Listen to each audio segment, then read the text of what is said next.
मराठा समाजाला आरक्षण देण्याच्या या सगळ्या मुद्द्यावरती आज विधिमंडळामध्ये चर्चा केली जाणार आहे आणि आता थेट जाऊयात आंतरवाली सराटीमध्ये। खरं तर मनोज जरांगे पाटील आपल्यासोबत जोडले जात आहेत आणि मनोज जरांगे पाटील यांच्यासोबत बोलायचं आहे।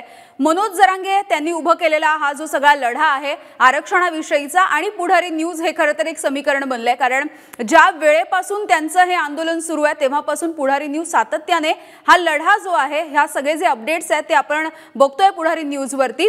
न्याय हक्कांसाठीचा हा जो लढा आहे तो सातत्याने ते मांडताना दिसतात आणि त्यांची वारंवार हीच मागणी होती की मराठा समाजाला सुरक्षित आरक्षण दिलं जावं, यासाठी सरकारने विशेष अधिवेशन बोलवावं आणि या सगळ्या संदर्भात चर्चा व्हावी। आज खरं तर हे विशेष अधिवेशन होत आहे। यामधून या आजच्या चर्चेमधून आजच्या या अधिवेशनामधून खरंच मराठा समाजाला आरक्षण मिळणार का आणि कशा पद्धतीने ते दिलं जाणार या सगळ्याविषयी आपल्याला बोलायचं आहे। आंतरवाली सराटीमधून मनोज जरांगे आपल्यासोबत जोडले गेलेले आहेत। मनोज जी तुमची प्रमुख मागणी आहे, प्राथमिक मागणी ज्याला आपण म्हणूया, आधी जी सरसकट होती आणि ती आता आपण सगळे सोयरे ह्या शब्दाबद्दलची जी तुमची मागणी आहे किंवा सगळे सोयऱ्यांना अनुसरून हे आरक्षण दिलं जावं, या मुद्द्यावरून आज या अधिवेशनामध्ये चर्चा होईल असं वाटतंय का? कारण अधिवेशनामध्ये जी चर्चा होणार आहे ती केवळ मराठा समाजाच्या ज्या काही मागण्या आहेत त्यांना धरून व्हावी असं लिहिलं गेलंय।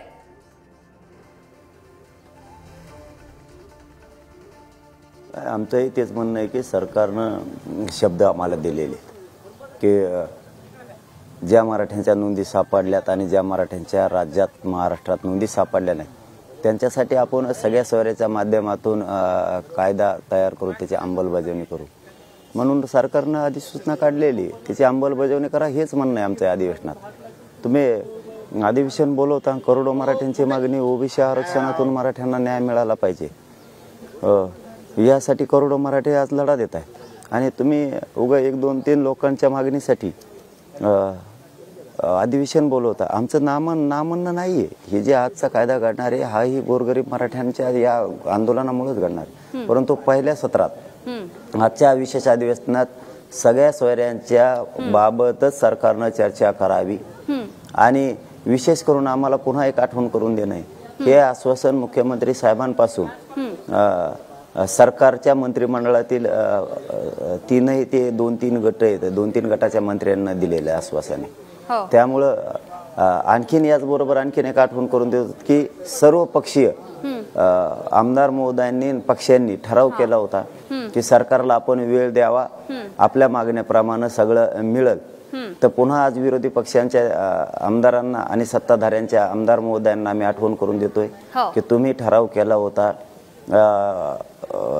ऑक्टोबर नोव्हेंबर मध्येच, तर आता त्याला 4 महिने होत आलेत। आपण सगळ्यांनी लक्ष घालून सगळ्या सोयऱ्यांची अंमलबजावणी करण्यासाठी आज एकमतानं आवाज उठवावा हे विरोधी पक्षांच्या सगळ्या आमदार महोदयांना सुद्धा सांगतो आम्ही आणि सत्ताधाऱ्यांच्या सुद्धा, आणि मराठा समाजाच्या आमदारांनाही विनंती आहे की आपण सगळ्यांनी एकमतानं आवाज उठवा। मराठा समाजाची ओबीसीतून मागणी त्याबाबत आणि सगळ्या सोयऱ्यांच्या अंमलबजावणीच्या बाबत आवाज उठवावा।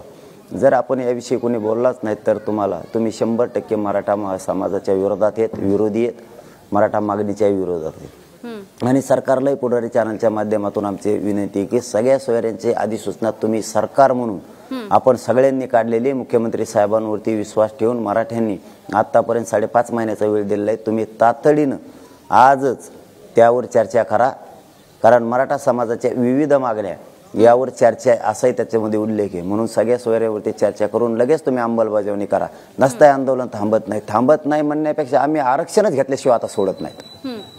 मनोज मात्र आजचं जे अधिवेशन आहे त्याच्यामध्ये खरं तर प्रामुख्याने तुम्ही ज्या 2 मागण्या केल्या होत्या की आम्हाला आरक्षण कशासाठी हवंय, तर आम्हाला शिक्षणासाठी हवंय आणि आम्हाला नोकऱ्यांसाठी आरक्षण हवंय। आताचं जे म्हटलं जातंय नोकऱ्यांमध्ये 12%, शिक्षणामध्ये 13% आरक्षण आम्ही देऊ आणि या संदर्भामध्ये ही चर्चा होणार आहे। वेगळ्या पद्धतीने आरक्षण दिलं जाणार आहे असं म्हटलं गेलंय, मात्र तुमची जी मागणी आहे ओबीसींमधून आरक्षण मराठ्यांना दिलं पाहिजे त्याबद्दल स्पष्टता अजूनही दिलेली नाही आहे। काय अपेक्षा आहे तुमची नेमकी आजच्या या अधिवेशनामधून? मग त्यांना स्पष्टता कशाची करायची नेमकी? जी मागणीच नाही ते तुम्ही द्यायला लागलात। 2-3 जणांनी म्हणायचं त्यांना खुश करण्यासाठी तुम्ही न टिकणार आरक्षण देणार, परंतु ठीक आहे ना, हरकत नाही, आम्ही ते नाकारलं नाही, आम्हाला खरं बोलायची सवय आम्ही ते नाकारलेलं नाही. याच गोरगरिबांनी करोडो मराठ्यांनी आंदोलन उभा केलंय आणि त्या 2-3 जणांची इच्छा आहे 100-150 जणांना लागतंय ते आरक्षण. तर द्या, काही हरकत नाही. चारही बाजूने फायदा झाला तर मराठ्यांचाच होईल, हरकत नाही. परंतु मूळ मागणी 5-6 महिन्यापासून मराठ्यांची काय आहे हे सरकारला कळत नाही का? की करोडो मराठी आज सांगायला लागलेत की आमचे ओबीसीत नोंदी सापडल्यात, आम्हाला ओबीसीतून आरक्षण पाहिजे. तुम्ही वेगळं देताय विशेष अधिवेशन बोलून. द्या, आमचं म्हणणंच नाहीये देऊ नका, तुम्ही द्यावं, पण मूळ मागणी सुद्धा तिला तुम्ही बगल देताय म्हणजे ही कुठली पद्धती तुमची? मूळ मागणी मराठ्यांची ओबीसीतून आरक्षण, कुणबी नोंदी सापडल्यात त्यांना प्रमाणपत्र द्यायचे आणि ज्या राज्यात मराठ्यांच्या नोंदी सापडल्यात त्यांच्यासाठी सगळ्या सोयऱ्याच्या माध्यमातून आरक्षण द्यायचे. ते तुम्ही विशेष अधिवेशनात बोलत नाहीत. हे कुठली सत्ता चालवताय आपण? हे चालणार नाही. आम्ही ओबीसीतून आरक्षण घेणार. तुम्ही जर आज सगळ्या सोयऱ्याच्या अंमलबजावणीबाबत चर्चा केली नाही आणि अंमलबजावणी जर केली नाही तर उद्याच्याला महाराष्ट्रभराच्या आंदोलनाची दिशा आम्ही ठरवणार आहे. मनोजजी, खरं तर आतापर्यंत ज्यांना म्हणजे आधीच्या कुणबी नोंदी सापडल्यात त्यांचं नेमकं काय होणार आहे? त्यांना आरक्षण कशा पद्धतीने मिळणार आहे? म्हणजे ज्या पद्धतीने आज चर्चा होईल त्यानुसार ते कळेल. आणि ज्यांना आतापर्यंत ज्यांच्या काही कुणबी नोंदी सापडल्या नाही आहेत त्याबद्दल नेमकं काय होणार आहे? म्हणजे विशेष अधिवेशन घेतलं जात आहे इतकं खरं आहे, या विशेष अधिवेशनामध्ये विशेष काही घडणार आहे का? आणि तुम्ही ज्या पद्धतीची स्वप्न खरं तर मराठा समाजासाठी बघताय, गोरगरीब मराठा समाजाचा लढा जो तुम्ही म्हणताय, त्या सगळ्यांचं हे स्वप्न साकार होणार आहे का? आमचं पण तेच म्हणणं आहे. तुम्ही अधिवेशन बोलवता, त्या अधिवेशनाचा फायदा गोरगरीब मराठ्यांना झाला पाहिजे. करोडो मराठ्यांची मागणी, मागणीचं तुम्हाला काय असतं, संख्या बघावी लागणार आहे, जनता काय म्हणते हे बघावं लागणार आहे. तुम्ही एक जणाचं ऐकून जर एवढी राज्याची दिशा बदलणार असाल तर हे कोणतं सरकार चालवताय तुम्ही? या अधिवेशनातून गोरगरीब मराठ्यांनाच फायदा झाला पाहिजे, यासाठी अधिवेशन झालं पाहिजे. कारण याच मराठ्याने तुम्हाला त्या राजगादीवर बसवलेले आहे, तुमच्या अंगावरती तुमची प्रतिष्ठा वाढावी म्हणून गुलाल फेकलेला आहे. आणि तुम्ही आज ज्या लोकांना तुम्हाला मोठं केलं, गोरगरीब मराठ्यांनी मोठं केलं, त्यांच्याच पोराचे मुंडके मोडायला जर तुम्ही निघाला असताल तर याचे परिणाम आणि ही नाराजीची लाट तुम्हाला मग खूप जड जाणार आहे. कारण विशेष अधिवेशन बोलवलं त्याचा फायदा जनतेला व्हावा हा कायदा सांगतो. आणि 2-3 जणांच्या मागणीसाठी 100-150 लोक ते आरक्षण घेणार, ती मागणीच नाही. ते त्याच्यासाठी अधिवेशन बोलवणार. आणि जी मागणी आज 5 महिन्यापासून माझे मायबाप गोरगरीब मराठी, कष्टकरी मराठी स्वतःचे लेकरं मोठे व्हावेत म्हणून झुंज द्यायला लागलेत, त्याकडे तुम्ही दुर्लक्ष करायला लागलात. कोणची सत्ता चालवताय तुम्ही? कोणचे जनतेला मायबाप मानताय तुम्ही नेमकं? ते एक जणाला खुश करण्यासाठी आणि ते एक येवल्याचं ते आरडतं देऊ नका म्हणून, त्याला खुश करायसाठी तुम्ही म्हणणार आम्हाला त्यांची गरज आहे. तुम्हाला म्हणजे त्याची गरज आहे, मराठ्यांची गरज नाही असं म्हणायचं आहे का तुम्हाला? ज्या करोडो मराठ्यांनी याच्यासाठी तुम्हाला आयुष्यभरासाठी तिथं बसवलंय. प्रत्येक वेळेस तुम्ही 75 वर्षापासून मराठी तुम्हाला तिथं बसवते. आज मराठ्यांच्या पोरांना द्यायची वेळ आली तर तुम्ही एवढं मोठं अधिवेशन बोलवलंय, त्याच्या सगळ्या सोयऱ्यांची अंमलबजावणी करणार नाहीत. तुम्हाला अंमलबजावणी त्याच्यात करावीच लागणार आहे, त्याशिवाय माघार नाहीये. तुम्हाला उद्या कळल मग मराठ्याची लाट कशी असती आणि मराठ्यांचं पश्चाताप म्हणजे काय न दिल्यामुळं तुम्हाला मग कळल किती जाम कसा असतो ना. आता बघा तुम्ही मराठ्यांची शक्ती म्हणजे काय. मनोजी, तुम्ही असे सोबत राहा. ज्या पद्धतीची मागणी आणि ज्याबद्दल तुम्ही बोलतात की आपल्याला सुरक्षित आरक्षण हवंय असं तुम्ही जे म्हणता आहात मराठा समाजाला, त्याविषयी हे कसं दिलं जाऊ शकतं याबद्दल बोलूयात. ॲडव्होकेट मंजुनाथ कक्कलमेली सर आपल्यासोबत जोडले गेलेले आहेत. सर, खरं तर 50% आरक्षणाची जी मर्यादा आहे ती आपण बघितली आहे, इंदिरा साहनी प्रकरणापासून घालून दिली गेली आहे. मग आता सरकार हे विशेष म्हणजे हे वेगळं आरक्षण नेमकं कसं देणार आहे? आणि जर त्यांनी दिलं तर मग याला कोणी चॅलेंज नाही करू शकत का? काय होणार आहे की बाबा आधी सारखंच होणार की आता सरकार आरक्षण देणार आणि पुढे जाऊन कोर्टामध्ये ते टिकणार नाही? एक्झॅक्टली. आम्ही जी आपण खूप महत्वाच्या प्रश्नी आपण बोलतोय आणि हात घालतोय. या विषयाला मला थोडंसं एक विस्तृत वेळ द्यावा अशी माझी अपेक्षा आहे. का? कारण हा जो डिस्कशन आपण करतोय त्याच्यामध्ये कंटिन्युएशन एक थोडीशी गरजेची आहे. आता ज्या विषयावर आपण बोलतोय मराठा आरक्षण, जेव्हा आता मनोज जरांगेशी आपण साहेबांशी बोलत होतात, मी ऐकत होतो, आणि त्यांची अपेक्षा जी आहे मराठा आरक्षण ही ओबीसीच्या कोट्यामध्ये हवं आहे आणि एक सिक्युअर्ड आरक्षण असा हवं आहे. परंतु असा हा सगळं आरक्षण देणं कितपत कायदेशीर असेल आणि कायद्याच्या चौकटीमध्ये बसू शकेल हा सुद्धा खूप मोठा प्रश्न आहे. का? कारण याच्या अगोदर गायकवाड आयोगानं जेव्हा एक रिपोर्ट दिला गेला त्या आधारे मराठ्यांना 13% आरक्षण महाराष्ट्र सरकारने दिला होता आणि तो बॉम्बे हायकोर्टात टिकला, परंतु सुप्रीम कोर्टात टिकू शकला नाही. कारण त्याला एक स्पेसिफिक कारण तिथं दिलं गेलं. तो स्पेसिफिक कारण असा होता की क्वांटिफाईड डेटा नाहीये. क्वांटिफाईड डेटा इन द सेन्स महाराष्ट्रामध्ये मराठा समुदाय हा 33% आहे आणि त्या अनुषंगानं त्यांचा सोशली इकॉनॉमिकली बॅकवर्डनेस कसा आहे हे क्वांटिफाईड डेटा आवश्यक होता. आणि त्या अनुषंगानं जेव्हा हा आदेश हा आयोगाचा रिपोर्ट फेटाळला गेला, आता नव्यानं जेव्हा शुक्रे साहेबांच्या आयोगाचा जो रिपोर्ट आलेला आहे त्या अनुषंगानं जो रिपोर्ट पुढे येतोय त्याच्यावरून मला वाटतं अराउंड 10% एखाद्या वेळा जो चर्चा चालू आहे राज्य सरकार देऊ शकतं. आता तो कुठल्या पद्धतीने देऊ शकतो त्याला 2 कलम आहेत जे कॉन्स्टिट्यूशन मध्ये त्याचा उल्लेख येतोय. सुरुवातीला कलम आहे आर्टिकल 15(5) आणि आर्टिकल 16(6). हे फंडामेंटल राईट्स आहेत. फंडामेंटल राईट्स म्हणजे जे जाती, ज्या समुदाय जे माग पिछड्या वर्ग आहेत किंवा ज्याच्यामध्ये डेव्हलपमेंट झालेलं नाहीये, सोशली और इकॉनॉमिकली जे अपग्रेड झालेले नाहीयेत, त्यांच्यासाठी एखादा आपण रिझर्वेशन कोटा देऊ शकतो. आणि त्याचा प्रावधान हे फक्त आर्टिकल 15 सबक्लॉज 6 आणि 16 सबक्लॉज 6 मध्ये केलं गेलेलं आहे. आणि आता जो राज्य सरकार आजच्या विधानसभेच्या अधिवेशनामध्ये मांडणी करणार आहे आरक्षणाचा, त्याच्यामध्ये मला वाटतं या 2 प्रावधानाचा वापर करून ते करणार आहेत. अदरवाईज ह्या अगोदरचा जो आरक्षण होता कलम 102 जो कॉन्स्टिट्यूशनल अमेंडमेंट होता त्याच्या अनुषंगाने टिकू शकला नाहीये. आणि आता ज्या अनुषंगाने नवीन अमेंडमेंट आलेले आहेत, ज्या आर्टिकल 15 सबक्लॉज 5 आणि आर्टिकल 16 सबक्लॉज 6 याच्यामध्ये जे सोशली आणि इकॉनॉमिकली ऑपॉर्च्युनिटीज देण्यासाठीचे आहेत, मला वाटतं त्या अनुषंगाने एखाद्या वेळेस सरकार जर देऊ शकला आणि त्या चौकटीमध्ये बसू शकला तर मी एक पॉझिटिव्ह ओपिनियन पुढे येऊ शकेल असं मला वाटतं. बरं मंजुनाथजी, तुम्ही असं सोबत राहा. मनोज जरांगे आहेत आपल्यासोबत, आपण त्यांचं या सगळ्याबद्दलचं म्हणणं काय नेमकं जाणून घेऊयात. मनोजजी, ज्या पद्धतीने तुम्ही सांगत होतात की ओबीसीमधूनच आरक्षण गरजेचं आहे, त्याला खरं तर ॲडव्होकेट मंजुनाथ यांनी दुजोरा दिलेला आहे. कारण असं झालं नाही तर कोर्टामध्ये पुढे जाऊन ते टिकणार नाही असं त्यांनी सांगितलंय. आणखी एक गोष्ट, 50% वर वेगळं आरक्षण दिलं जाईल असं जे सरकार म्हणतंय, राज ठाकरे यांनी याबद्दल एक म्हणणं मांडलेलं आहे. राज ठाकरेंनी असं म्हटलंय की ही सगळी जी गोष्ट आहे आरक्षण देण्याच्या संदर्भातली आणि ही जी कोट्याच्या संदर्भातली 50%च्या, ती सगळी जबाबदारी केंद्राची आहे आणि केंद्राने ते करायला हवं. आणि केंद्राने जर ते आरक्षणाची मर्यादा वाढवली तर मराठ्यांना सुरक्षितरित्या आरक्षण देणं सोपं जाईल असं सुद्धा राज ठाकरेंनी म्हटलंय.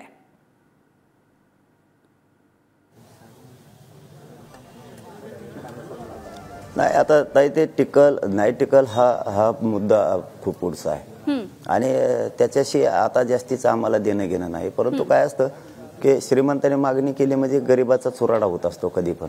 तसं आता एक जण दोघा-तिघांनी मागणी केली, सरकारने विशेष अधिवेशन बोलवलंय. हरकत नाही, आम्हाला टिकलं तरी चांगली गोष्ट, नाही टिकलं तरी चांगलीच गोष्ट म्हणावी लागणार आहे. परंतु गोरगरीब मराठ्यांचं आंदोलन उभं होतं आणि त्यांना वाटलं की चला आपण हे दिलं पाहिजे म्हणून याच आंदोलनामुळे तेही मिळतंय. परंतु ते काय होईल तो नशिबाचा भाग्य होईल. परंतु आमची मूळ मागणी ही की मराठ्यांना ओबीसीतून आरक्षण मिळालं पाहिजे, 50% मिळालं पाहिजे. म्हणजे हा हट्ट नाहीये, आम्ही आहोतच तिथं. त्यांच्या 57 लाख नोंदी सापडलेल्या, त्यामुळे आम्ही आहोतच तिथं. आता कसं कायद्याच्या चौकटीत बसतंय हे त्यांचे जजेस लोक, त्यांचे मंत्री महोदय, सचिव बांधव आलेच होते, त्यांनीच हा सगळ्या सोयऱ्यांचा शब्द घेतलेला आहे. त्यामुळे आमची मागणी ज्या मराठ्यांच्या नोंदी सापडल्या नाहीत त्यांच्यासाठी सगळ्या सोयऱ्यांचा कायदा बनवायचा आणि त्याच्यावरती आत्ताही ठाम आहेत. सरकारला या विशेष अधिवेशनात पहिल्या सुरुवातीला त्यांना सगळ्या सोयऱ्यांचाच मुद्दा घ्यावा लागणार आहे. आपलं उदाहरण जर द्यायचं ठरलं तर कायद्यात कसं बसवायचं हा सरकारची जबाबदारी असते. आता उदाहरणार्थ आपण एखाद्या गावात एखादा प्रमुख बनायचा ठरवलाय आणि एखादा रस्ता आहे की त्या रस्त्यावरती दळणवळण गावकऱ्यांचं खूप मोठ्या प्रमाणात आहे, पण रस्ताच नाहीये. मग त्यावेळेस त्या प्रमुखाकडे जबाबदारी असते तो कसा बसवायचा, पण तो रस्ता करणं गरजेचं आहे जेणेकरून संपूर्ण गावकऱ्यांची ती मागणी आणि दळणवळण तिथून मोठ्या प्रमाणात होतंय. तसं या महाराष्ट्रातल्या करोडो मराठा समाज हा ओबीसी आरक्षणात आहे, त्यांच्या नोंदी सापडल्यात. आता ज्यांच्या सापडल्या नाहीत त्यांच्यासाठी सगळ्या सोयऱ्यांचा कायदा अधिसूचना तुम्ही काढली. आता अंमलबजावणी करणं जबाबदारी तुमची, आमची नाहीये. आणि तुम्हाला जर ते करायचंच नव्हतं तर तुम्ही अधिसूचना काढलीच कशाला? तुम्ही करोडो मराठ्यांची फसवणूक नाही करू शकत. तुम्हाला ही उसळलेली नाराजीची लाट परवडणारी नाहीये. सरकारनं हे समजून घ्या. म्हणून तुम्हाला पहिल्या सुरुवातीला ते घ्यावं लागलं. एका शुल्लक मागणीसाठी, एक जणाच्या 2 जणांच्या मागणीसाठी 100-150 लोक त्याचा फायदा उचलणार. तेवढ्यासाठी विशेष अधिवेशन बोलवलंय. या विशेष अधिवेशनाचा त्यांनाही फायदा होऊ द्या. याच आंदोलनामुळे त्यांचा होतोय. परंतु या अधिवेशनाचा जास्तीचा फायदा करोडोच्या संख्येनं जो आक्रोश आहे मराठ्यांचा, त्या लेकरांचा, त्यांना फायदा झाला पाहिजे. हे सरकारनं आणखीन तरी समजून घ्या. आणखीनही तुमच्या हातातून वेळ गेलेली नाही. अगदी मनोजजी असे सोबत राहा. खरं तर एकूणच या सगळ्या अधिवेशनाविषयी आपण बोलतोय आणि उद्धव ठाकरे हे सुद्धा या अधिवेशनासाठी येणार असल्याचं बोललं जातंय, अशी शक्यता आहे. आज दुपारी 2 वाजता उद्धव ठाकरे हे सुद्धा विशेष अधिवेशनासाठी उपस्थित राहणार असल्याचं कळतंय. आणि मनोज जरांगे पाटील यांच्या मागण्या आणि त्यांची जी स्पष्टपणाची जी भूमिका आहे ती आपण ऐकतोय. किरण ताजणे आमचे नाशिकचे प्रतिनिधी आहेत. किरण, काय नेमकी नाशिकमधल्या मराठा आंदोलकांची, मराठा समाजाची मागणी आहे? कारण विशेष अधिवेशन आहे, यामध्ये विशेष काही घडणार आहे का? आणि मराठा समाज, हे मराठा समाजामधले बांधव जे स्वप्न बघतायत ते साकार होणार का? याकडे सगळ्यांच्या नजरा लागलेल्या आहेत. यामिनी, अगदी खरं. आत्ताच आपण जरांगे पाटलांची प्रतिक्रिया ऐकली. त्यामध्ये ते म्हणताय की मराठ्यांना ओबीसी मधनं आरक्षण द्या, जेणेकरून ते सिक्युअर असेल. आणि याच प्रकारची जी भावना आहे ती राज्यातील अनेक मराठा आंदोलकांची आहे, अभ्यासकांची आहे. माझ्यासोबत काही अभ्यासक आणि आंदोलक आहे, त्यांच्याशी आपण जाणून घेणार आहोत. काय नेमकी भूमिका आहे आजच्या दिवसासाठीची? यशाचा दिवस हा म्हणता येईल का?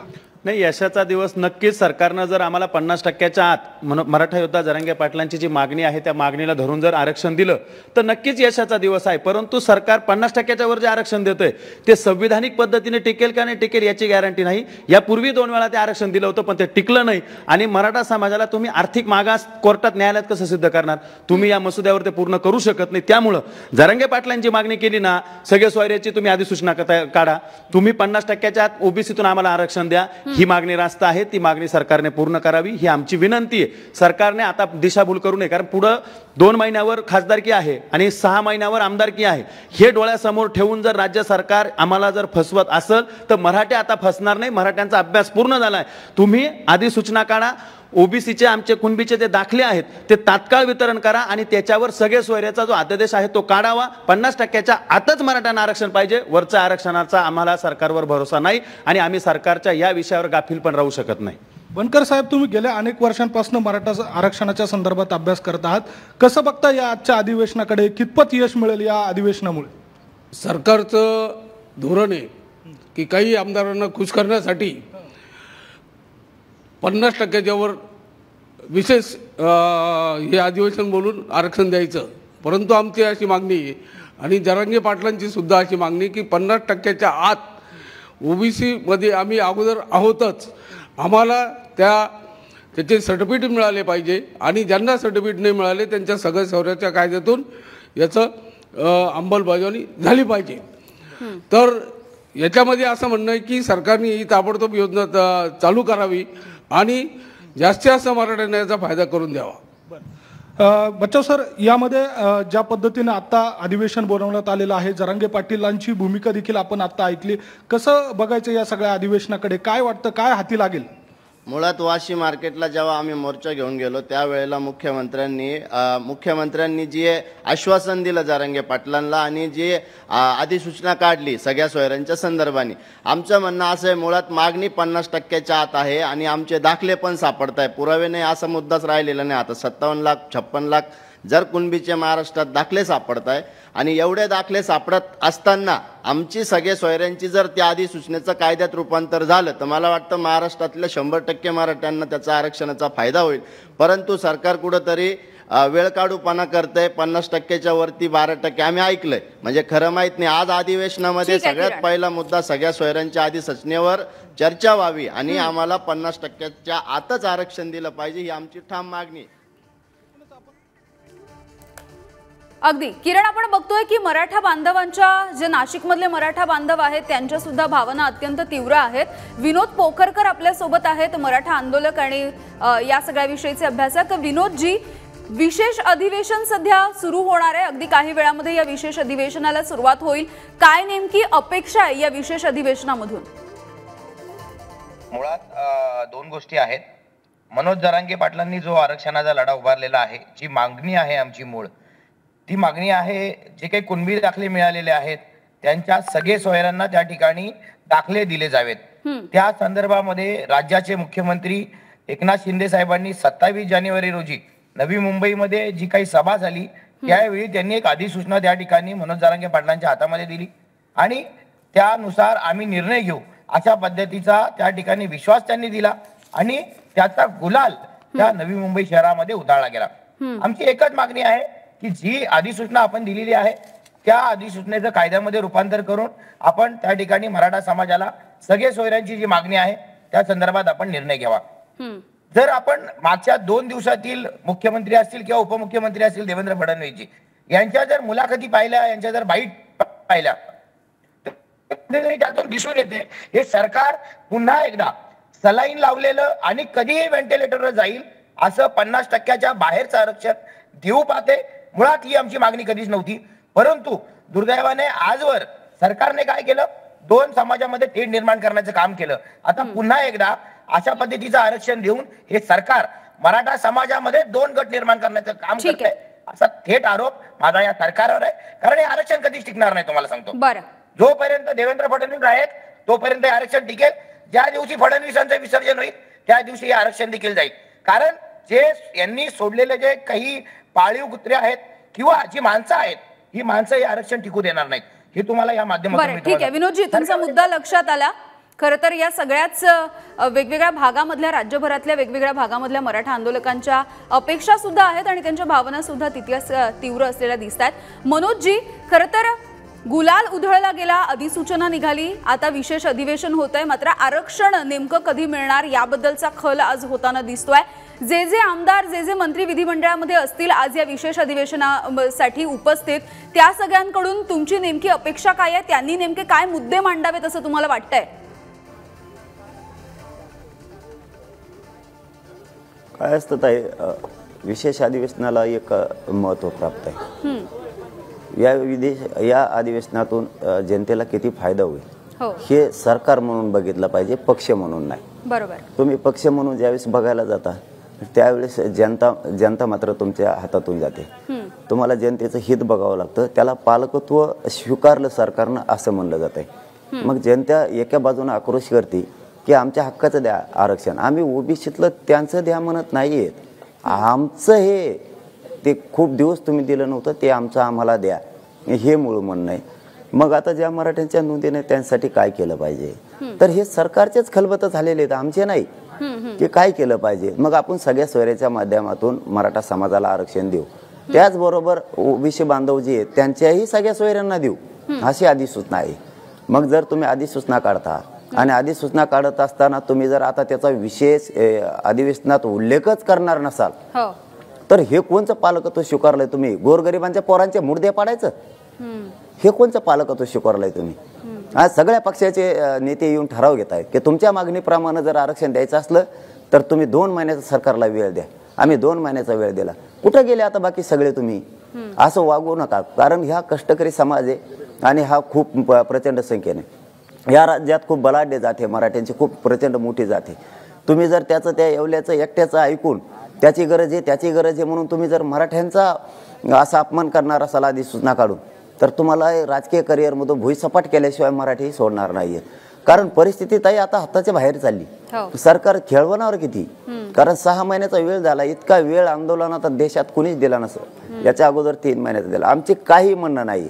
आताही आमचं एकच म्हणणं आहे की या विशेष अधिवेशनात मुख्यमंत्री साहेबांना आणखीनही त्यांच्यावर जो समाजाचा विश्वास आहे ते ढळू देऊ नये. त्यांनी प्रामाणिकपणा दाखवून त्यांनी दिलेला शब्द, दोनही उपमुख्यमंत्र्यांना आणि सरकारनं दिलेला शब्द आज पाळावा आणि त्यांनी अधिसूचनेवरती चर्चा करून त्याची अंमलबजावणी करावी.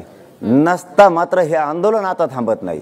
कारण उद्या आम्ही आमची दिशा ठरवणार आहे. आम्ही उद्याची वाट आता नाही बघणार, आम्ही फक्त आजचीच वाट बघणार आहे. उद्या तुमचं अधिवेशन एका परवा एका 13 पर्यंत चालणार, याच्याशी आम्हाला देणं घेणं नाही. ज्याच्यात आमचं हितच आम्हाला दिसत नाही ते अधिवेशनच आम्हाला नकोय. मग ते कशासाठी पाहिजे आम्हाला ते अधिवेशन?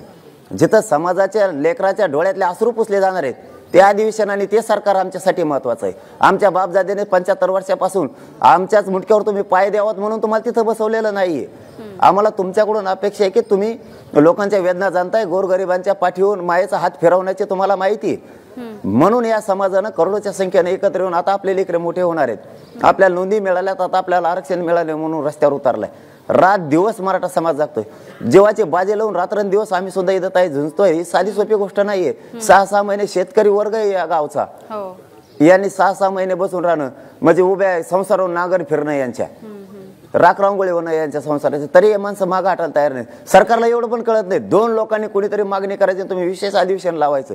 तुम्ही लावू नका या मताचे आम्ही नाही, पण करोडो लोक ज्याची मागणी करतायत त्याचे विशेष तुम्ही जर अधिवेशनात घेणार नसाल तर आम्ही खरंच तुम्हाला आज शब्द वापरत नाहीत, पण खरंच धिक्कार करण्यासारखा हा विषय. कारण इतकं लाजिरवाणी गोष्ट या राज्यात पहिल्यांदा घडते की विशेष अधिवेशन बोलून करोडो समाजाच्या गोरगरिबाच्या मागणीला तुम्ही बगल देणार असाल तर हे मात्र नाही, चालणार नाही. उद्याच्याला आज तरी आम्ही जाहीर आवाहन करतोय की सत्ताधाऱ्यातल्या आमदारासह विरोधातल्या सगळ्या आमदारांनी एक मतानं आज सगळ्या सोयऱ्यांची अंमलबजावणी आवाज उठवावा. नसता उद्या मात्र आंदोलन जर दिशा ठरली तर तुमचे आमचे दार कायमचे बंद होणार आहेत. आता नाविलाज आहे आमचा. तुम्हाला पश्चाताप जर नाही आला ना तर तिथून पुढे तुम्हाला पश्चातापाची व्याख्याच करावी लागणार आहे. आता की पश्चाताप म्हणजे काय, हो इतके भयान. त्यांना असं वाटेल की आपण हे आरक्षण या अधिसूचना आपण काढली, याची अंमलबजावणी केली असती तर बरं झालं असतं. इतका पश्चाताप यांना येईल.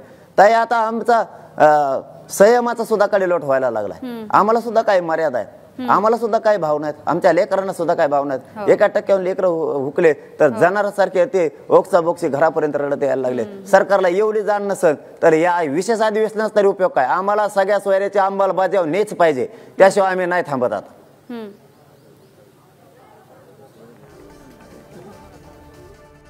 अत्यंत उद्वेग खरं तर हा दिसतोय. मात्र हा उद्वेग याच्यासाठी आहे कारण विशेष अधिवेशन जरी घेतलं जातंय, मात्र या विशेष अधिवेशनामध्ये ज्या मागण्या मराठा समाज करतोय त्या मागण्यांबद्दल चर्चा होणार आहे की नाही याबद्दल काही स्पष्टता दिसत नाहीये.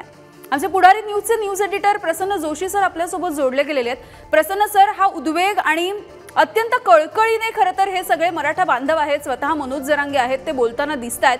काय नेमकं विश्लेषण कराल याचं? म्हणजे यांच्या मागण्या एकीकडे आणि सरकार घेत असलेलं अधिवेशन एकीकडे, याच्यामध्ये काहीतरी तफावत दिसतेय. याच्यामध्ये चर्चा नेमकी कुठल्या मुद्द्यांवरती होणार आहे याबद्दल काही स्पष्टता नाहीये. यामिनी, आपण पुढारी न्यूज हा पहिला चॅनल आहे की ज्यांनी मुद्दा मराठ्यांचा याच्याबद्दलचा कार्यक्रम घेतला होता. जरांगे पाटलांच्या 3 वेळा मुलाखती घेण्याची संधी मला मिळाली. अंतरवाली सराटीला सुद्धा आपण जाऊन आलो होतो आणि त्यामुळे याच्यामधले त्यांचा उद्वेग आहे तो योग्य आहे. त्यांची जी कळकळ आहे त्याबद्दल तर प्रश्नच नाही. इथे आपण लक्षात घेतलं पाहिजे अगदी थोडक्यात याच्याबद्दल वकिलांनी आणि भरपूर लेख सुद्धा आलेले आहेत. मराठा जात हा जरी मराठा असला तरी त्यांचा मूळ व्यवसाय नेहमी शेती राहिलेला आहे आणि गरजेनुसार ते प्रत्यक्ष कधी लढाई म्हणजे त्याला जे क्षत्रिय अर्थानं बघितलं जातं तो त्यांचा गरजेनुसार त्यांनी ते स्वीकारलेलं आहे. मग ते छत्रपती शिवाजी महाराजांचा इतिहास आपल्यापर्यंत आहे, पण प्रमुखता आम्ही शेतकरी आहोत हे अगदी उघड त्यांनी सांगितलेलं आहे. ते दाखल्यांमधून सुद्धा आपल्याला दिसतं. अगदी तुकारामांचा अभंग म्हणायचं तर भले झाले देवा कुणबी केलो इथपासूनचे ते दाखले आहेत आणि त्याबद्दल भरपूर डिस्कशन झालेले. मुद्दा असा आहे की अशा प्रकारे एखादा समाज एखादी जात ओबीसी मध्ये कुणबीमध्ये टाकता येते का, तर याबद्दलचे असे कुणबीमध्ये दाखवण्यात आलेले आहेत. हे सुद्धा मराठा विचारवंतांनी अभ्यासकांनी दाखवून दिले की तुम्ही तसा समावेश करू शकता. मग आमचा करायला काय हरकत आहे. आणि यासाठी मराठा समाजाचे विचारवंत सांगतायत आधी केला नाही म्हणून आता करणार नाही. हे लॉजिक चुकीचं आहे. आधी विशिष्ट प्रकारचे पुरावे नव्हते किंवा समाज तेवढा जागृत नव्हता. जो पंजाबराव देशमुखांपासूनचा मुद्दा सांगितला जातो की तेव्हा तुम्ही का नाही आलात, याबद्दल मराठा आंदोलकांचं म्हणणं आहे, अभ्यासकांचं म्हणणं आहे तेव्हा नाही झालं. आता समाजात पुढचा फळीमध्ये आल्यानंतर आम्हाला त्याच्यामध्ये आमची परिस्थिती जाणवली आणि आम्ही पुन्हा त्याच्यात इन्क्लूड करतोय. ती काही अशी एका ठरवलेली काही ब्रह्मवाक्य नाही की एकदा केलं तर पुन्हा करणार नाही. ते बदलता येतं आणि त्याचे दाखले पण आहेत. ओबीसी मध्ये यामिनी, ओबीसी मध्ये म्हणजे कुणबी तुम्ही झालात की तुम्ही ओबीसी सवलतींसाठी पात्र ठरता. या ओबीसी गटामध्ये अशा जाती समूहांचा समावेश झालेला आहे आणि या बाबतीत बाळासाहेब सराटेंपासून अनेक मराठा विचारवंत एक बोट ठेवतात की तुम्ही ज्या कसोट्या आम्हाला लावता, मराठा समाजाला लावता, तो काटेकोरपणा जर का मानायचा म्हटला तर यापूर्वीच्या समाजांचं इन्क्लुजन हे त्या काटेकोर प्रमाणानुसार झालेलं आहे का. आतापर्यंत ओबीसी मध्ये झालेल्या समावेश जातींसाठी तसे सर्वे झाले होते का? त्यांना आरक्षणाची किती गरज आहे, किती मिळालेलं आहे, किती ठेवायचं आहे, इन्क्लूड करायचं आहे का? यामिनी अनेकदा लोकांना माहित नसतं की आरक्षण हे सर्वकालिक नाही, त्याच्यामध्ये पुन्हा असेसमेंटची सुद्धा तरतूद आहे. तुम्ही त्या विशिष्ट गटाला आता किती काळ मिळालेला आहे, आता एखाद्या गटाला बाजूला करून पुढच्या गटाला वर आणायचं का? हे सगळे मुद्दे आहेत. मराठा आंदोलकांचं म्हणणे आम्ही त्या मुद्द्यांमध्ये जात नाही आहोत, आम्ही मंडल आयोगाला चॅलेंज करत नाही आहोत, पण तशी वेळ येऊ देऊ नका असं सुद्धा त्यांचं म्हणणं आहे. आणि म्हणूनच त्याच्यामध्ये आणि या सगळ्या गोष्टीची जाणीव असल्यामुळे मनोज जरांगे यांनी बरोबर मुद्दा पकडलेला आहे, तो म्हणजे आम्हाला 50% वरचं नकोच आहे, आम्हाला एसीबीसी किंवा अन्य मुद्द्यांमध्ये पडायचंच नाहीये, आम्हाला कुणबीच व्हायचंय. कुणबी का व्हायचंय? कारण कुणबी मराठा तुम्ही ठरलात की तुम्ही ओबीसी सवलतींना पात्र होता. ओबीसी सवलती 50% आत आहे, जेणेकरून तुम्ही जी सरकारची एक भूमिका केंद्र सुप्रीम कोर्टाने सुद्धा दिलेली आहे निर्णय की 50% वर आरक्षण ओलांडता येत नाही, म्हणून हा सगळा त्रागा चाललेला आहे, म्हणून हे प्रयत्न चालू आहेत त्यामुळे. आणि ते आता बघावं लागेल की सरकार आता पुन्हा एसीबीसी आणणार असेल तर त्याला जरांगे पाटील कसा प्रतिसाद देतात. अगदी मनोज जरांगे आहेत आपल्यासोबत. मनोजजी, मागासवर्ग आयोगाने आता खरं तर घरोघरी जाऊन राज्यभरामध्ये सर्वेक्षण केलंय, त्यांनी डेटा जमा केलाय आणि या डेटाच्या नुसार हे नवं विधेयक मांडलं जाणार आहे आणि यानुसार आज चर्चा केली जाईल असं म्हटलं जात आहे. या सगळ्या सर्वेक्षणाबद्दल तुम्ही काय सांगू शकाल? काय नाही, त्यांनी करावा का ना करावा हा सरकारचा प्रश्न आहे. त्याच्यावरती मागण्या किती झाली, समाज काय म्हणतोय हे सुद्धा महत्वाचं आहे. तरी आम्ही तो विषय सोडून दिला. किती जणांची मागणी काय, त्यापेक्षा या आंदोलनाचा फायदा जर त्या 100-150 जणांना लागते होत असेल तर घेऊ द्या. गोरगरिबांचं मोठं मन असतंय, कारण श्रीमंताने खरं गोरगरिबांना द्यायला पाहिजे होतं, पण हे जे द्यायचं आहे आता तर याच आंदोलनामुळे त्यांना मिळतंय. आम्हाला त्या भानगडीत नाही पडायचं आता. जसं सर म्हणले तसं की माग मराठा समाज कसा गेला, कुणबीमध्ये कसा गेला, त्याचे कसे पुरावे मिळालेत आणि माग का घेतलं नाही. आणि ते बोलले ते बरोबर आहे की देशमुख साहेबांच्या वेळेस घ्या म्हणले, नसेल घेतलं, ज्याच्या वेळेची परिस्थिती असेल. याचा अर्थ मग काय देणार नाही का तुम्ही आम्हाला? एखाद्या मुलाला त्याचं 21व्या वर्षीच लग्न झालं पाहिजे आणि समजा त्याला काही गोष्टीने त्याने खूप ठिकाणं बघितले, नाही पटलं, त्याचं 40व्या वर्षी लग्न झालं, म्हणजे काय करायचं नाही का मग त्यांनी? असं म्हणणं आहे का तुमचं सरकारचं? म्हणजे आम्ही काही दिवसानं मागितले म्हणजे तुम्ही देणार नाहीत काय आम्हाला? मागं नाकारलंय म्हणून ही सिस्टम चालणार नाही. कायदा असतो, कायद्याच्या पद्धतीने चालतो, तुमच्या म्हणण्यानुसार नाही चालत. आणि तुम्ही किती दिवस असं येड्यात काढणार मराठ्यांना? काहीतरी मराठ्यांना मर्यादा येतो. तुम्ही किती वेळ देताय मागं ते समाजाने किती, याच्यापेक्षा काय सन्मान असतो सरकारचा? तुम्हाला मायबाप मानलाय समाजानं, मायबाप शब्दाचा अर्थ समजतोय का तुम्हाला? तुम्हाला इतका वेळ दिला, या समाजानं तुम्हाला इतके पुरावे दिलेत, आम्ही लागतील ते पुरावे दिले. तुम्हाला साधं गॅजेटचं घ्यायला, हैदराबाद संस्थांचं गॅजेट घ्यायला 6-6 महिने लागू शकतात. अहो 1967चा निर्णय एका शासन निर्णयावर घेतला, ज्या मंडल कमिशननं कुठला सर्वे न करता मंडल कमिशननं आरक्षण दिलं गेलं. आम्ही मागासही सिद्ध झालो, आमचे शासकीय पुरावे सापडलेत, ते बी 200 वर्षापूर्वीचे, तरीही आम्हाला आरक्षण नाही. म्हणजे ही जाणून बुजून तुम्ही आमचा खेळ लावलाय. तुम्ही एवढा मोठा करोडोंच्या संख्येनं समाज रस्त्यावरती आलाय, इतका ज्वलंत राज्यात प्रश्न पेटलेला असताना तुम्ही चेष्टा केल्यासारख्या विशेष अधिवेशनात मराठ्यांच्या सगळ्या सोयऱ्यांचा मुद्दा सुद्धा घेत नाहीत. म्हणजे ही कोणची मगरुरी सत्तेची तुमची? अहो ही सत्ता येत असती जात असती, एवढी मगरुरी एवढी रग जर या सत्तेमुळे तुम्ही दाखवायला जाल तर शेवटी मालक ही जनता आहे. ही चांगल्याला त्यांनी आणखी गुलाल लागू दिला नाही. मागं वळून बघा इतिहास थोडा, काही ना 40 वर्ष झालं समाजानं आणखी गुलाल सुद्धा लागू दिला नाही. तुम्ही त्या भानगडीत पडू नका. तुम्ही त्या भानगडीत पूर्वीचा मराठा आता राहिला नाही. तुमच्या पुढं करायला, तुमच्या पॉम्पलेट चिटकाला आम्ही काय ठेका घेतला नाही बार तुमच्यावर गुलाल टाकायला. कधीतरी आमच्या लेकरा बाळाचा विचार आम्हाला करावा लागणार आहे. आमच्या लेकराच्या भविष्यासाठी, ते मोठे होण्यासाठी आम्हाला लढावं लागणार आहे. आणि आम्हाला हे आरक्षण का पाहिजे तर आमच्या नोंदी सापडल्या म्हणून पाहिजे. आणि हेच आरक्षण का पाहिजे तर हे राज्यापासून केंद्रापर्यंत आमचे पोरं अधिकारी होणार आहेत, आमचे पोरं मोठे होणार आहेत. हे आरक्षण देणार तुम्ही आम्हाला. आणि हे जर उद्या टिकलं नाही, कारण रिव्ह्यू फेटाळला गेलाय, प्युरिटी पिटिशन ओपन कोर्टात येईनच का ही शंका आहे, मग हे देणार. मग मागच्या सारखेच आम्हाला पाडे वाचायला लावायचे का ताई तुम्हाला? पाठीमागे ईसीबीसीचं आरक्षण रद्द झालं, पोरांच्या निवडी झाल्या, नियुक्त्या वाचून पोर राहिले. ज्या पोरांच्या हातात लेखणी यायला पाहिजे होती अधिकाराची, ज्यांनी इना करून स्वतः आता कमरेला बेल्ट लावायला पाहिजे होते अधिकारी म्हणून, त्या पोरांनी आंदोलनाचा हत्यार हातात घेतलाय. 4 वर्ष झाले त्या पोरांचं वय निघून चाललंय, निवड होऊन सुद्धा त्यांना नियुक्त्या नाही. आत्ताही आझाद मैदानाला ते पोरं ईशीतून रद्द झालेले पोरं बसलेत. जे आमचे पोरं अधिकारी आहेत ना, निवडी झालेले, ते पोरं आंदोलक म्हणून काम करतायत. हे जे 2-3 जणांना लागतंय ना, हे शहाणपणाची भूमिका घ्यायला तयार नाही, ती हट्ट त्यांचा गाजवायला लागले. आता पुन्हा तेच आरक्षण मागणार, पोरं ते आरक्षण घेणार, त्या पोरांच्या निवडी होणार, ते आरक्षण रद्द होणार. पुन्हा पोरांनी आरक्षणासाठी ते आमच्या निवडी झाल्यात, ते नियुक्त्यासाठी लढायचं. म्हणजे मागे गेले 4 वर्षे, आता या आरक्षणातून पुन्हा जाणार त्यांचे 6-7 वर्षे. म्हणजे पुरी पिढीच आमची लाखोंची बर्बाद केली तुम्ही. हे त्या मागणाऱ्याला तरी एवढं कळायला पाहिजे होतं की आपल्या हाताने आपण आपल्या पोरांच्या मुंडक्यावरती कुऱ्हाड ठेवायला लागलो. म्हणून आमचं म्हणणं आहे, तुम्हाला द्यायचं तर द्या, आमचं काय म्हणणं नाही त्याबद्दल. तुम्ही त्याच्यासाठी कायदाही करा. याच आंदोलनामुळे त्यांचंही कल्याण होईल, हरकत नाही. 4ही बाजून व्हावं तर मराठ्यांचंच कल्याण व्हावं. पण याचा अर्थ असा नाही की सगळ्या सोयऱ्यांची जी अंमलबजावणी अधिसूचनाकडे त्याच्या अंमलबजावणीची चर्चा तुम्ही या विशेष अधिवेशनात घेणार आहे. तुमचा गैरसमज काढून टाका तुम्ही की ज्यांच्या नोंदी मिळाल्या त्यांना आम्ही कुणबी प्रमाणपत्र देतोय आणि ज्यांच्या नोंदी मिळाल्या नाहीत त्यांच्यासाठी हा कायदा बनवतोय. ही गैरसमज तुमचा काढून टाका, कारण ती मागणीच नाहीये. मग आमची सगळ्या सोयऱ्यांची अंमलबजावणी करण्यासाठी जी अधिसूचना तुम्ही काढली त्याची अंमलबजावणी करा, आणि तुम्हाला ती करावीच लागणार आहे. नसता उद्याचा दिवस ही आंदोलनाची दिशा ठरणारा राहणार आहे. याच्यानंतर सगळे दार बंद होणार आहेत. मग आम्हाला ना पर्याय, आमच्या पुढे पर्याय नाही. आता तुमच्याशी बोलून थकलोय आम्ही, तुम्हाला पुरावे देऊन थकलोय, तुम्हाला वेळ देऊन थकलोय. आता आमच्या पोरासाठी आमच्या घराघरातला मराठा रस्त्यावर उतरणार आहे. आणि याच्याही पलीकडचं सांगतो मी पुढारी चॅनलच्या माध्यमातून ताई, की आमच्या मराठा बांधवांच्या आता जवळपास 85% कामं उरकलेले. आता आम्ही पूर्ण वेळ या सगळ्या सोयऱ्यांची अंमलबजावणी होण्यासाठीच आंदोलन करणार आहे 24 घंटे. आमच्या शेतीतल्या कामं उरकलेली आहेत आता 85%. आता आमच्या लेकरासाठीच आम्ही पूर्ण वेळ देणार आहे. आणि जो आमदार आणि मंत्री आज बोलणार नाही ना या बाजूनं सगळ्या पक्षाचा, तो मराठा विरोधी ठरणार आहे उद्यापासून, आणि मराठ्यांच्या मागणीच्या विरोधी सुद्धा. म्हणजे तुम्हाला त्यांचं मतदान पाहिजे म्हणून तुम्ही आमचे असून सुद्धा आमच्या पोरांच्या बाजूने बोलणार नाही. तुम्ही कशाचे आमचे मग? तुम्ही नाहीत आमचे मग. हेच आता उद्या सिद्ध करणार आहेत. आमचे कोण तर आमचेच लेकर आणि आमचाच समाज आम्ही आता उद्यापासून ठरणार आहेत की आता आपल्या न्यायासाठी आपण लढायचं.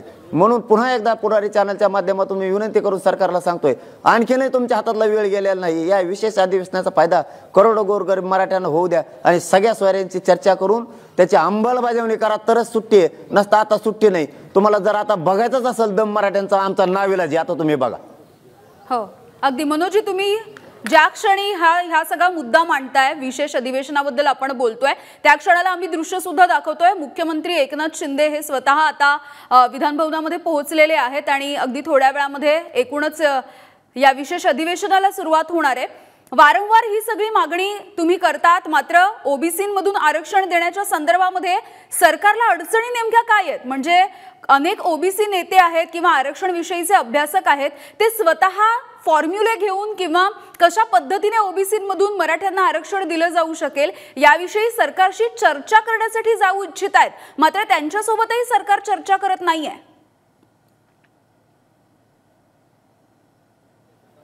ताई नुसता चर्चेचाच 50,000 पानाचा ग्रंथ नुसता चर्चेचा. आमचे मराठ्यांचे अभ्यासक 42 वर्षापासून थकले, त्यांना समजून सांगू. आमचे वकील बांधव थकले, त्यांना सगळे नियम सांगू. सर्वे करून सुद्धा सगळे अधिकारी सुद्धा थकले. मागण्या करून मराठे पूर्ण टेकले होते. किती दिवस मागणी करायची? काय मर्यादा असते? 4-4 पिढ्या जर एक मागणीसाठी जात असेल तर हे किती मोठा अपमान आहे एवढ्या मोठ्या समाजाचा आवाज आहे. आज ही 1 दिवसाची मागणी नाही ना, यांना सगळं सांगितले, सगळे पुरावे दिले, सगळ्या अभ्यासकांनी यांच्या पुढे हात टेकलेत. सगळ्या घटना तज्ञांनी यांच्या पुढे हात टेकलेत. होत असून सुद्धा देत नाहीत. आता आमच्या पुढे एकच पर्याय, जन आंदोलनाचा आता आणखीन मोठा हत्यार शांततेत उपसल्याशिवाय पर्याय नाही. आणि आम्ही मात्र त्याची उद्या घोषणा करणार आहेत. आमच्या माता मावल्यांपासून म्हाताऱ्या माणसांपासून सगळा पुरुष वर्ग तरुण वर्ग या आंदोलनात आता उभा राहणार आहे. आमचा नाविलाज आहे. यांना सगळं सांगितलं, आम्हाला सांगायची सुद्धा इच्छा नाही यांना. आता यांना समजून सांगायची इच्छा नाही, आरक्षण कसं बसतं सांगायची गरज नाहीये, आमची इच्छाच नाही राहिली. आता आम्ही ओबीसीत कसे आहेत ही इच्छा नाहीये. आम्हाला भीत्या दाखवतोय काय?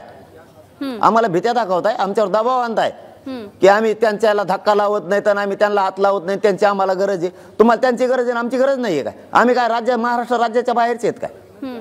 आमच्या गोरगरीब मराठ्यांचं, कष्टकरी मराठ्यांचं मत तुम्हाला आतापर्यंत गोड लागलं आणि आता त्यांच्या लेकरं मोठे होण्यासाठी त्याला आरक्षण द्यायची वेळ आली तर तुम्ही मागा पुढं बघायलात आणि 2-3 जणांना मागणी केली तर त्यांच्यासाठी विशेष अधिवेशन लावता आणि 6 महिन्यापासून मराठा समाज रस्त्यावरती आहे. स्वतःचे कामधंदे सगळे सोडून दिलेत लोकांना. इथं वाटलं झालं ताई करणं सोपं आहे, इथं रात्र दिवस लढायला लागतं, इथं रक्त जाळतोय आम्ही रात्र दिवस. या मंडपात झोपणारे पोरं हे जर यांना पांघरायला नाही मिळालं ते चटाया पांघरून झोपतेत. हे तळतळ सरकारला कळत नाही. पनवेल पासून त्या मुंबईपर्यंत आझाद मैदानावरती माझे मराठ्यांचे लेकरं रस्त्यावरती झोपले होते उघड्यावर. एवढी तरी जाण स्वतः प्रथम नागरिकत्व आपण स्वीकारलंय, जबाबदारी पालकत्वाची स्वीकारली. एवढं तरी तुम्हाला सरकार म्हणून कळायला पाहिजे. तुम्ही अधिसूचना काढली त्याची अंमलबजावणी तुम्ही करणार नसाल तर विशेष अधिवेशन तुम्ही बोलवलंच कशाला? आम्हाला याच्यात अंमलबजावणीच पाहिजे, नसता उद्याच्याला आम्ही आंदोलनाची दिशा ठरवणार आहेत. हे कसे आरक्षण देत नाही तेच आम्ही बघतो आता. हो मनोजजी, आता बोलताना तुम्ही 2 महत्त्वाच्या गोष्टींचा उल्लेख केलात. एक म्हणजे मराठा समाजावरती कोणाचा तरी दबाव आहे असं तुम्ही म्हणालात. हा दबाव नेमका कोणाचा आहे आणि या आडून सरकार समाजामध्ये काही तेढ निर्माण करतंय का किंवा मराठा समाजाला काही वेगळ्या पद्धतीने डावललं जातंय का असाही आरोप होतोय? नाही, मराठ्यावर दबाव नाही. हे जे सरकार चालवते त्यांच्यावर हे 1-2 जणांचं हे येवल्याचं हे 1-2 हे करतात आणि त्याचं ऐकून मराठ्यांचं वाटोळं करायला लागले. तेढ फिड निर्माण काय होत नाही. ओबीसीत नोंदी सापडल्यात आमच्या. तुमचं ऑफिसला तुमचंच ऑफिस म्हणावं लागेल याला कायदा म्हणते. त्याला आम्ही जर म्हणलं हे आमचं ऑफिस तर चालणार नाही. आमच्या ओबीसीत नोंदी सापडल्यात, आम्ही ओबीसी आरक्षणात येत आणि आम्हाला ते आरक्षण पाहिजे. दबाव फिबाव नाही, तेढ फिड काय निर्माण होत नाही. तेढाचा काय संबंध आहे? आमच्या असून तुम्ही आम्हाला देत नाहीत म्हणजे काय? आमच्या आयुष्याच्या भाकरी चोरायला लागलात का काय पोरांच्या तुम्ही? आता ते चालणार नाही. पूर्वीचा मराठा राहिला नाही. मराठ्यात पूर्ण परिवर्तन झालंय. आता स्वतःच्या मुलासाठी लढायचं शिकलाय मराठा. आता बस झाला. आता लोकांचे मोठे करायचंच खूप केलंय. यांना राजकीय मोठमोठ्या प्रतिष्ठा दिल्यात, याच्यासाठी नाही दिल्या की आमचे मुर्दे पाडावेत म्हणून. आता ते चालणार नाही. मराठा काय ताकदवान आहे आणि किती आहे. मराठा पुन्हा एकदा कशी शक्ती दाखवतो तुम्ही. आता 21 तारखेच्या नंतर नुसते दिशा होऊ द्या. तुम्हाला आमच्या म्हाताऱ्या माणसाचं लेकरं माता मावल्यासह सुद्धा माणसं घरात दिसणार नाहीये. कारण कधीतरी आता आमच्या लेकरांच्या हक्कासाठी, लेकरं मोठे करायसाठी आम्हाला टोकाचा निर्णय घ्यावाच लागणार आहे. तो मग शांततेत का असाना. आणि हे सरकारला आता भोगावं लागणार आहे. नाविलाज तुम्ही कसेच आता सगळ्या सोयऱ्यांची अंमलबजावणी करत नाहीत तेच आता आम्ही बघतो आम्ही आजचे दिवस तुम्ही सगळ्या सोयऱ्यांच्या बाबत तुमची भूमिका काय येते. नसता उद्या त्याला तुम्हाला लक्षात येईल की आंदोलन दिशा कशी आणि आंदोलन म्हणजे काय असतं. मनोजजी, जो उल्लेख तुम्ही पत्रकार परिषदेमध्ये सुद्धा केला आणि आता सुद्धा केला की मागच्या 40-42 वर्षांपासून हा लढा सुरू आहे, थकून गेले आहेत सगळे लोक, म्हणजे अभ्यासक असतील, आंदोलक असतील, सगळे थकले आहेत. मात्र इतक्या वर्षात एकाही सरकारला हे जमलं का नाहीये आरक्षण देणं? आणि दुसरं महत्वाचं, तुम्ही असं म्हणालात की जर या सरकारने मराठ्यांना हे सुरक्षित आरक्षण दिलं तर या सरकारसारखं भाग्यवान कोणी नसेल. नाही, कोणत्या सरकारला का जमलं नाही तर नियतच चांगली नाही मराठ्यांविषयी. मराठ्यांचे पोरं हुशार आहेत. आमच्या मायबाप मराठ्यांनी गोरगरिबांना रात्रंदिवस काबड कष्ट करायचे आणि पोरं शिकवायचे. प्रत्येक आईबापानं स्वप्न बघायचं माझं पोरगा अधिकारी झाल्याच्या नंतर आपल्या वाट्याला कष्ट येणार नाही आणि आपल्या वाट्याला आलं तरी चालेल पण माझ्या लेकराचे येणार नाही, माझ्या नातवाच्या वाट्याला येणार नाही. म्हणून माझा मायबाप मराठा समाज रात्रंदिवस कष्ट करून पोरं शिकवतोय. पण यांना माहिती आहे मराठ्यांच्या लोकांना जर आरक्षण दिलं तर जगात प्रगत जात म्हणून हे मराठ्यांचे पोरं होतील. कारण हे आरक्षण राज्यापासून केंद्रापर्यंत आहे आणि प्रत्येक घराघरातला मराठ्यांचे पोरं जर सुधारले तर आपले पॉम्पलेट कोण चिटकील? आपल्या अंगावरच्या पांढऱ्या वर्दीचा उपयोग काय? म्हणजे आम्हाला हमेशा यांना हमालीच करायला ठेवायचंय किंवा आमचे पोरं उसच तोडायला गेले पाहिजेत आणि यांचे पोरं मात्र परदेशात शिकायला गेले पाहिजे. हे स्वप्न या राज्यकर्त्यांचं. यांच्या सगळ्या पक्षांच्या ज्या नेत्यांना आम्ही मोठं केलंय आमच्या बापजाद्यांनी. आता आमचा तुम्ही जर आम्हाला धुळीस मिळायला निघाला तर आम्ही तुम्हाला सुद्धा धुळीस मिळवल्याशिवाय आता सोडत नाहीये. कारण किती करायचं किती, यांना वेळ द्यायचा किती, समाजानं समजून सांगायचं किती. आणि आता नाही राहिले ते. यांचा राजकीय दबाव मराठ्यांवरचा पुरा उठलेला आहे. आता गावागावात यांचं, तालुक्यात यांचा राजकीय दबाव प्रचंड समाजावरती असायचा. आता मराठ्यांनी ओळखलंय हे आपल्याच जीवावर आपल्याला दादागिरी करायला लागलाय. याला आपणच मोठं केलंय आणि आपल्याला दादागिरी करतोय. हा कोणचा राजकारणी, हा कोणचा आमदार मंत्री? आता आपल्या पोरांसाठी कसं दादा? अहो आमच्याच जीवावर दादागिरी करताय तुम्ही. तुम्हाला जर कोणी आयला म्हणलं ना माझा गोरगरीब मराठा समाज हातात जे येईल ते तुमच्या मदतीला धावतो, स्वतःच्या छातीचा कोट करतो आणि तुझं रक्षण करतो, हाच माझा मराठा समाज. आणि आज तू नेता झाला त्याच्या जीवावर म्हणून त्याच्या विरोधात उतराला, त्याच्या विरोधात बोलायला निघाला, त्याच्या पोराच्या मागणीसाठी तू रस्त्यावर येत नाही. तुम्ही कसे रस्त्यावरती येत नाहीत? तुमचं आयुष्यातलं राजकीय करिअरच तुमचं संपवून टाकायची ताकद या मराठा समाजात. आणि आम्हाला काय नाही पाहिजे, आम्हाला हक्काचं आरक्षण पाहिजे. ताई इथं समाजासाठी बोलायला जरी लागलं तरी छाती दुखते, अंगातून घाम निघतोय. इतके परिश्रम आणि इतकं रक्त जाळलंय आम्ही या मराठा समाजाला न्याय मिळावा म्हणून. सरकारला एवढंही कळत नाहीये. आज 11-11, 12-12 दिवस झालेत आमचे काय हाल चालले उपोषणामुळं. आमचा मायबाप समाज कसा रस्त्यावरती ढसा रडतोय की आपल्या पोरांचे काय हाल चाललेत म्हणून. याची जाणीव जर सरकार नसेल तर तुम्ही कसले सरकार? तुम्ही अधिवेशन बोलवता आणि त्याच्यात अधिसूचना सुद्धा तुम्हीच काढता आणि त्याच अधिसूचनेच्या अंमलबजावणी बद्दल तुम्ही ब्रशब्द काढत नसाल तर तुम्ही कोणतं सरकार चालवताय आणि अधिवेशन घेता कोणासाठी तुम्ही ते? जनता सुखी नाही, जनताला न्यायच मिळणार नाही तर घेता कशाला? अहो मागणी तरी कळाली पाहिजे की त्या मागणीला किती समाजाचा रेट आहे. ही चळवळ होती, ही जनचळवळ झाली कशी? किती समाज मागणी करतोय? करोडोच्या संख्येनं समाज जर मागणी करायला लागला तरीही तुम्ही देणार नसणार तर कोणतं सरकार चालवताय तुम्ही? आणि कोणता नेता भेता, कोणता आमदार नाही आता आमचा. आज जो आमदार बोलणार नाही आमच्या मागणीप्रमाणे ओबीसी आरक्षणातून तो आमदार मंत्रीच आमचा नाहीये, तो आमच्या विरोधी मराठ्यांच्या. आम्हाला सगळ्या सोयऱ्यांची अंमलबजावणी पाहिजे, चर्चा पाहिजे, आज ती सरकारने करायलाच पाहिजे. नसता मात्र आता उद्या आम्ही आंदोलनाची दिशा ठरवणार आहेत. नावेलाज आमचा, आमच्या पोरांसाठी आम्हाला रस्त्यावर उतरायला लागलं. कोणता नेता फेता आडवा येतो ना बघतो आम्ही बी. अगदी मनोजजी, जसं तुम्ही म्हणालात की आज जे विशेष अधिवेशन होणार आहे, कोण कोण ज्या पद्धतीच्या तुमच्या मागण्या आहेत त्या मागण्यांना धरून मराठा आरक्षणाविषयी बोलतं हे अवघा महाराष्ट्र बघणार आहे. खरं तर तुम्ही मगाशी सुद्धा सांगितलं आणि आता सुद्धा म्हणालात की मराठा समाजामध्ये सरकारच्या विरोधामध्ये रोष अजूनही कायम आहे. आजचं जे अधिवेशन होणार आहे यामध्ये एका वेगळ्या प्रस्तावावरती म्हणजे खरं तर चर्चा होणार आहे. त्रुटी दूर करून स्वतंत्र आरक्षण, वेगळं आरक्षण कसं मिळेल याबद्दल चर्चा होणार आहे. जर तरच्या मुद्द्यावरती आपण बोलूया. जर सगळे सोयऱ्यांच्या विषयी आजच्या अधिवेशनामध्ये बोललं गेलं नाही, चर्चा झाली नाही तर नेमकी पुढची भूमिका काय असणार आहे तुमची? नाही, आम्ही आधीच नाही सांगत त्यांना. समाजाने आम्ही ठरवलंय. आता आम्ही सज्ज झालो. 3-4 दिवस झाले आम्ही सज्ज झालो पुढचं आंदोलन तयार करायला, आंदोलनासाठी. पण या अधिवेशनाची भूमिका काय आहे? हे जर तुम्ही विशेष अधिवेशन एका विषयासाठी बोलवता तर मग एवढ्या मोठ्या करोडो समाजाची मागणी त्याविषयी बोललं पाहिजे ना. तुम्ही त्याविषयी त्याला बाजूला ठेवता आणि जो विषय चर्चेला आणायचा तो चर्चेला आणायला लागलात. म्हणजे तुम्ही आमच्या समाजाला येड्यात काढायला लागलात. म्हणजे तुम्हाला मराठा समाज नुसता मतदानासाठी आणि तुम्हाला मोठं होण्यासाठी मंत्रिपद मिळायसाठी वापर करायला तुम्ही आमच्या गोरगरीब मराठ्यांचा, कष्टकरी मराठ्यांचा, करोडोच्या संख्येनं मराठा समाज आहे. तुम्ही बसा लाल दिव्यात, तुमचे पोरं बसा येशी मध्ये, आमच्या पाटा हमाली करायला उस तोडायला. हे कशाला अधिवेशन बोलवताय तुम्ही असलं? ठीक आहे, तुम्ही तीही चर्चा करावी न करावी या मताचे आम्ही नाहीत. आम्ही पायापुरते बघणारे लोक नाहीयेत. तुम्ही तीही करा, परंतु सगळ्या सोयऱ्यांची आज चर्चा होऊन अंमलबजावणी झालीच पाहिजे. नसता घराघरातला मराठा पुन्हा घरात बसणार नाहीये. झाडून पुसून मराठी आंदोलनात सहभागी होणार आहेत. आणि तुम्हाला दिसन 21ला एकदा आंदोलनाची तारीख ठरली की तुम्हाला महाराष्ट्राला दिसणार आहे कशी तुम्ही अंमलबजावणी करत नाहीत ना, ते बी आता आम्ही बघतो तुम्ही कसं काय करत नाहीत. हो, अगदी मनोजजी, ज्या पद्धतीने तुम्ही मागण्या केलेल्या आहेत, एकूणच मराठा समाज ज्या पद्धतीने मागण्या करतोय, या सगळ्या मागण्यांविषयी सुद्धा आजच्या अधिवेशनामध्ये चर्चा करायला हवी हे मत तुम्ही मांडलेलं आहे. खूप खूप धन्यवाद. तुम्ही वेळ दिलात आणि सविस्तरपणे बातचीत केलीत यासाठी. आणि यानंतर या बुलेटिनमध्ये इथेच थांबतोय. पाहत रहा पुढारी न्यूज.